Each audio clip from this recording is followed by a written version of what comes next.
பயந்துட்டானுவோ, ஃபுல்லா பயந்துட்டானுவோ. All total ஃபுல்லா பயந்துட்டானுவோ. குப்பை பொறுக்கிறவன் 2 பொண்டாட்டி வச்சிருக்கான், கூட்டுறவன் 4 புருஷன் வச்சிருக்கான். 2 காசு இல்லாதவங்க கூட 10 பொண்டாட்டி 10 புருஷனோட ஜாலியா வாழ்றாங்க.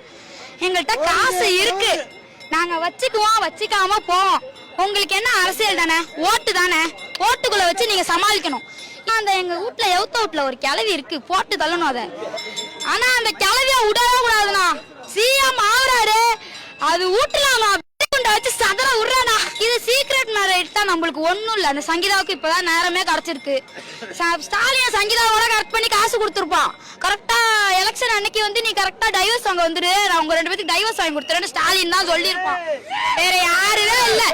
இத்தனை வருஷம் 4 வருஷம் கிடைக்காத டைவர்ஸ் சங்கீதாவுக்கே கிடைக்காதது இன்னைக்குதான் கிடைச்சிருக்கோம். எலெக்ஷன் அன்னைக்கு தான் நான் வந்து உன்கிட்ட டைவர்ஸ் வாங்கன்னு 2 பேரும் சொல்லி வச்சிருக்காங்க.